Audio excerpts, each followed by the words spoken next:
आमाच्या विशेष बुलेटिनमध्ये आपलं स्वागत आहे। पाहूया विशेष बातमी। स्वाभिमानी शेतकरी संघटनेचे अध्यक्ष आणि माजी खासदार राजू शेट्टी यांनी शक्तीपीठ महामार्गावरून मुख्यमंत्री देवेंद्र फडणवीस यांच्यावर जोरदार टीका केली आहे। मुठभर लोकांच्या हितासाठी ढीगभर जनतेला वेठीस धरू नका अशा शब्दात त्यांनी सरकारवर हल्लाबोल केला। शेट्टी म्हणाले, देवाच्या नावाखाली सुमारे 60,000 कोटी रुपयांचा कथित भ्रष्टाचार करण्यासाठीच शक्तीपीठ महामार्ग रेटला जात आहे।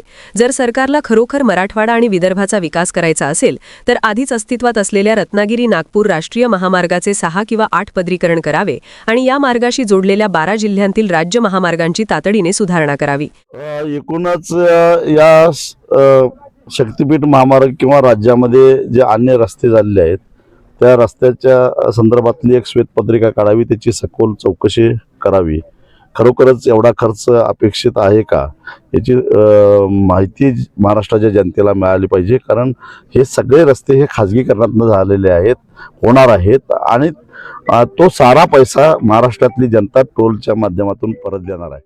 तसेच विदर्भ ते कोकण जोडणारा कोल्हापूर वैभववाडी रेल्वे मार्ग प्राधान्याने पूर्ण करून नागपूर नांदेड परभणी सोलापूर सांगोला मिरज कोल्हापूर ते वैभववाडी ही प्रवासी व मालवाहतूक रेल्वे सेवा गतिमान करावी अशी मागणी त्यांनी केली। मुख्यमंत्री कोणत्याही परिस्थितीत शक्तीपीठ महामार्ग उभारण्याचा आग्रह धरत असून तीव्र विरोध असलेल्या कोल्हापूर जिल्ह्यातून वळसा घालण्याची तयारीही दाखवली जात असल्याचा आरोप शेट्टींनी केला। मात्र असे केल्याने करवीर निवासिनी अंबाबाई ज्योतिबा नरसोबावाडी यांसारख्या तीर्थक्षेत्रांना प्रत्यक्ष फायदा होणार नसल्याची चर्चा आहे असेही त्यांनी नमूद केले। शक्तीपीठ महामार्ग हा महाराष्ट्राच्या विकासाचा नव्हे तर आर्थिक सामाजिक आणि पर्यावरणीय विनाशाचा मार्ग ठरेल असा घणाघात त्यांनी केला। हे जे मोठमोठे प्रकल्प उभा करतायत त्या प्रकल्पाच्या मागे काळी बाजू हीच आहे की यातून प्रचंड असा काळा पैसा तयार करायचा आणि तो निवडणुकीमध्ये वापरायचा, हेच फंडे आता चालू आहेत। आणि म्हणून हे सगळं सत्य आम्ही जनतेसमोर कंपन्यांना असे मोठे मोठे ठेके दिले, त्या बदल्यामध्ये इलेक्ट्रोल बॉन्ड त्यांनी जे काय दिले त्यातूनच आज 13,000 कोटीपेक्षा जास्त त्यांच्या तिजोरीमध्ये अधिकृतरित्या पैसा जमा झालेला आहे। रत्नागिरी नागपूर राष्ट्रीय महामार्ग अस्तित्वात असताना त्याच्याच समांतर शक्तीपीठ महामार्ग उभारणे म्हणजे राज्यावर प्रचंड आर्थिक बोजा टाकण्यासारखे आहे। हा प्रकल्प पुढील 90 वर्षे जनतेवर टोलचा भुर्दंड लादणारा असून महाराष्ट्राला कर्जाच्या खाईत ढकलणारा ठरेल असा आरोप शेट्टींनी केला। सांगली आणि कोल्हापूर जिल्ह्यांना पुराचा धोका, 12 जिल्ह्यांतील सुपीक बागायती शेतीचे नुकसान आणि पर्यावरणाची मोठी हानी हे या प्रकल्पाचे अपरिहार्य परिणाम असतील असेही त्यांनी म्हणाले।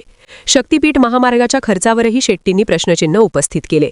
नाशिक अक्कलकोट 374 किलोमीटर ग्रीनफील्ड महामार्गासाठी 19,142 कोटी रुपये मंजूर असून प्रति किलोमीटर खर्च सुमारे 51 कोटी रुपये येतो। मात्र 803 किलोमीटर लांबीच्या शक्तीपीठ महामार्गासाठी तब्बल 1 लाख कोटी रुपये म्हणजे प्रति किलोमीटर 124 कोटींपेक्षा अधिक खर्च प्रस्तावित आहे। दोन्ही महामार्ग 6 पदरी असताना एवढा अतिरिक्त खर्च का, हा भार जनतेने का सहन करायचा असा थेट सवाल त्यांनी केला। हा महामार्ग विकासासाठी नसून गौण खनिज वाहतूक, गडचिरोलीतील खनिज, काही स्टील कंपन्यांच्या वाहतुकीतून होणाऱ्या कथित 60,000 कोटींच्या भ्रष्टाचारासाठीच रेटला जात असल्याचा आरोप शेट्टींनी केला। देवदेवतांच्या नावाखाली जनतेची दिशाभूल केली जात असल्याचेही त्यांनी सांगितले।